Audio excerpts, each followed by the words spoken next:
That's the Middle East Africa Championship, where we have teams or countries from Middle East and Africa participating in a huge tournament like the MIA Championship, and it serves as a bit of a qualifier booster to the main qualification zone for the subsequent World Cup of that particular year. So we're looking at that, and also the Jiu-Jitsu Federation here in the house and the studios. We look at the activities so far and what's to come at the end ahead of the year. You know, they have a lot of participating event coming up, the World Championship, the Africa Championship, and the National Championship all coming up under their belt. We'll be looking at that, and the 29-man squad list released by Coach Otuado and his men ahead of the friendly matches. Ghana has a game against Brazil and Nicaragua, and later subsequently we'll be playing Switzerland before we take on the World Cup, or the rest of the world in the World Cup as well. We'll look at the positives of the Chan tournament when Ghana qualified at the expense of Nigeria, beating them 5-4 on penalties at the final game inside Nigeria. We'll look at that, and Champions League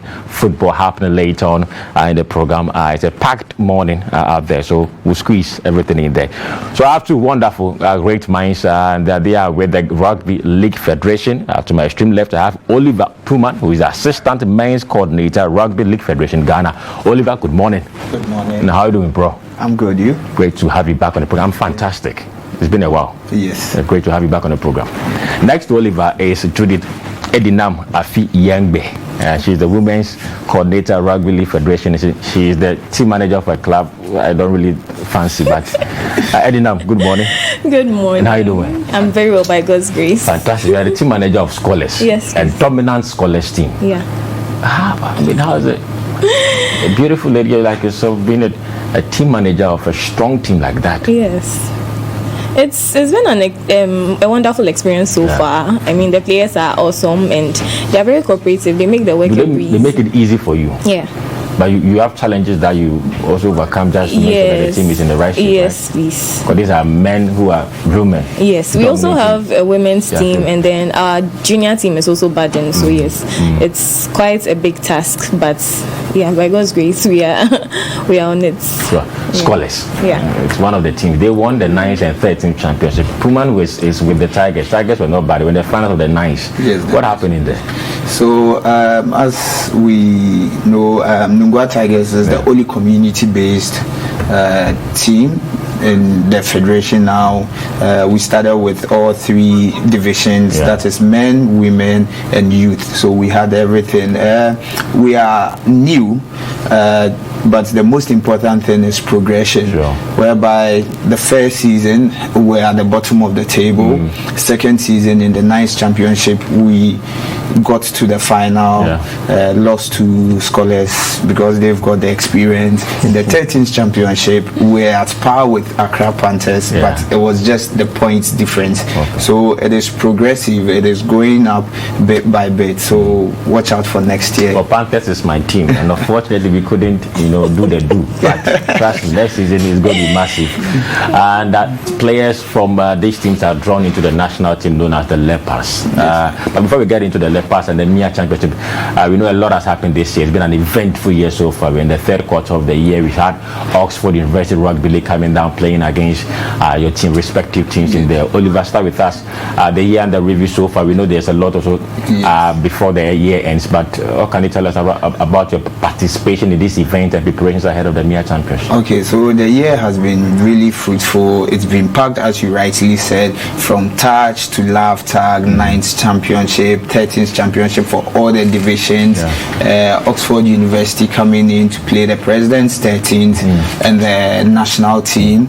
Then we have the MIA Championship coming up 27th of September, and also we have a beach rugby league tournament which will be coming on later on in the year, somewhere in November. So the main focus for this year, aside from the 13th championship, was the Middle East African Championship, which will be hosted by Ghana, and hopefully we are going to win it, or Ghana is going for gold. So all the plans and preparation that was put in place was channeled or geared towards the MIA Championship. And what sort of impact do you think the Oxford University Rugby League coming down to engage you guys, what sort of impact do you think you guys had or left they left on the shores of Ghana before departing? Okay, so we learned a lot from their wealth of experience. Their style of play and everything was unique, and there was something for us to learn from. Apart from that, it gave us an amount of publicity that prior to their coming we didn't really have, and also it has, because of this publicity, we have other people, new people showing interest in the sport because they've seen white people play and they like the game, and so they also want to be a part of it and all of that. Yeah, so far it's been awesome, and I think that it has also influenced a lot of ladies and even young people to want to play rugby league as well, because the prospects look amazing from where we sit. Yeah. Fantastic. I like that. So they played 3 matches. I understand they won 2. Yes. They lost 1. Yes. They lost to the national team. They lost to the national So they beat the team. president. They beat the president's 13 and the UG Rugby League team. It means that our team is very strong, right? Yes. Because also rugby league is not an easy side as well. They are the best in England or UK at the moment. Yeah, so with they have played the sport quite some time. Huge exposure for them. Yes, good exposure for them. They came in with something different which we're not so used to. That is certain tactics that you see with Ghana here. We have the raw talent. We've got the raw talent, so we do everything usually raw, but they came in, shed a little bit light on it, and were able to capitalize on that, capture that, seeing that okay, this is how it is played outside there. I'm just going to use the football as an example. When artificial turfs were introduced, yes, loads of our players didn't know how to. Yes, you see them falling on the pitch and other things. But when we started also using artificial, astroturfs for our games, we were able now to match up with the experiences and the style of plays over there. So when he came in that way, he gave us more insight. I like that. Exposed to the other side, which is the advanced side of the game, which is great. Okay, let's move on. So let's talk about the Middle East Africa Championship, and Ghana is hosting this one. The last time was Nigeria. They hosted and they won it. Yes. One of the most dominant sides on the continent, and this time they'll be also participating. So it's Cameroon, Ghana, Nigeria, and Kenya. 4-nation tournament. Did you tell us more about this Middle East Africa Championship and what you expect? Okay, so like you said, the Middle East Africa Championship is this championship played in the region, and then at the moment we have 4 countries participating. Kenya is replacing Morocco, which was originally supposed to participate. So they are replacing Morocco. Morocco was initially built to play. Yes, please, but because of a few challenges, Morocco will not be able to make it. So Kenya is replacing Morocco. However, Kenya's participation is not competitive.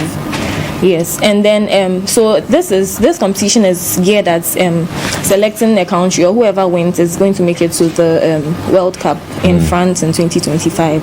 Yes, at the moment only the winner, not like the 2 finalists. Yes, there are actually 2 slots for the Middle East Africa region. So the winner and then I think the second place. Yes, so but then get to the final. Yes, but then the Leopards are looking forward to winning the competition. Yes, we are going for gold. So. Great. Oliver, so preparation. We know it's very important. We know there's Africa Games happening next year, so Ghana is under pressure to get a lot of infrastructure ready and get athletes ready. Even with that, so in your fold, you are hosting. The rest of Africa, even though it's a 4-nation tournament. Are we ready for this? Yes, we are. This has been the goal since the beginning of the year, from accommodation, training pitches. Current like standard or the international pitch is being renovated. Great. Yes, which is not, but we have standard fields which will be used. Preparation from accommodation, team psyche, physio, everything is on point. Great. As we are speaking right now, where players will be lodging, activities, camping for the national team. Everything is on course. Of course, we are still working on sponsorship and getting other sponsors on board. I would like to just chip this in. Thank you very much, Gtvsports, for following or being keen on rugby league. It's been very instrumental in our development. Very, very instrumental. Okay, and in the preparation of the team, you guys are engaged Oxford Rugby League. Good exposure for you guys. Played the 9th, the 13th championship. You think it's enough to prepare this team for this battle? No, at the moment, aside that experience, the training is going on in earnest. I mean, our coaches are giving of their best. They are going all out for the players. The players are also demonstrating dedication and then passion and all of that. And so far, with regard to training, their fitness and all of that, a lot of work is being done. So hopefully by the time MIA starts, our players will be in residential, non-residential, still non-residential. At the moment, yes, residence has been secured, but then we need support to be able to. We need a lot of support. Yeah. Okay. Yes. Great. So I see a sponsor player campaign. What's that about? Quick one. So the sponsor player campaign is basically to get people to know more about the sport, and aside from that, the support that we are talking about, because everything is literally done internally. Sports Authority is helping a bit, but this is a competition whereby the international stage, like the world, will be focusing their attention to me, and so we need to get everything on point. So we need the finance, the product, and everything to make this an amazing one. It's already going on well, or it's already in the right direction, but we need to do it better, leave an indelible ink in for everybody to know that okay, Ghana hosted actually and hosted it well and also won it. So the MIA serves as a platform. The two finalists, the winner and the second place team, will both get to qualify to the World Cup. But it is not an automatic qualification, right? No. You have to enter a qualification format before. So it's like the first phase of it. So it's a very great opportunity for Ghana. Ghana, have we been to the World Championship? In 2019, we placed third, so we didn't get the opportunity. Yeah, yet to participate at the World Cup. Yes, at the World Cup. Nigeria had theirs automatic qualification, and Morocco placed second. So they had also they were supposed to play the playoffs with either Lebanon or South Africa to get the qualification, but because of COVID, it was pushed further, and now we are starting everything afresh. So it gives us the opportunity, as soon if we win, which we are going to, the first step. Yes, going to get us. It's going to seem us or push us very far and further than you guys for the World then the second place would play either South Africa. I like the confidence. The confidence around the team is very important. Yeah. What do you see, Judith, with the team? Well, yes, I think that they are very confident, especially from their win with Oxford University.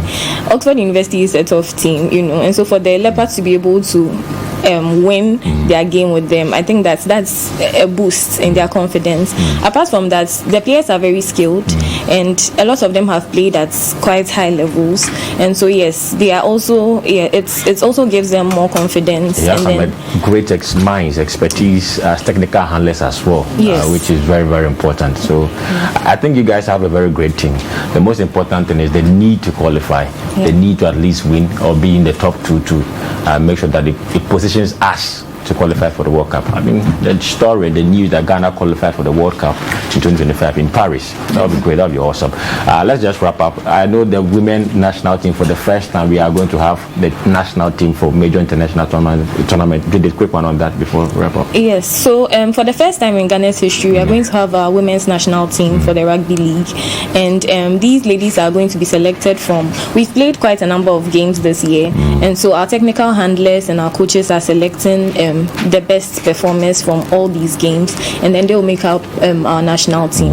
Hopefully by God's grace we'll have a few national assignments, and then we are looking to putting Ghana out there and showing people what we have here. The interest is huge, right? Coming from the ladies. Yes, they want to participate. Yes, they want to get involved. The morale is high. You guys are doing an amazing job. People have interest in women for rugby, and I think it's fantastic. So 27th September is the date. Where is it happening exactly? In Accra? So it's happening in Accra, University of Ghana, Mensa Saba Field. Great. Yes. So that's where we are having the MIA championship. Yes. So we see Ghana, again there's Nigeria. So Ghana and Nigeria again will be in another battle. This year, it's a lot of showdown between Ghana and Nigeria in every aspect. And it's going to be interesting. So Ghana, Nigeria, Cameroon, and Kenya, the four nations happening or participating in this year's MIA championship. And Ghana is a host and win objective for us. We can't fail to deliver. So again, a very big thank you to Oliver Puman, who is the assistant men's coordinator, Rugby League Federation, and the beautiful Judith Edinam Afi Yengbe, who is the team manager of Scholars. I don't like Scholars, but again, they are a dominant force in rugby in Ghana. They won both the 9th and 13th championship, and she's also the women's coordinator of the Rugby League Federation. She's an awesome personality. Judith, thank you for your time this morning. Oliver, equally same. Guys, we will see you on 27th. Hopefully we win it. We are back shortly after this. We'll look into Jiu-Jitsu.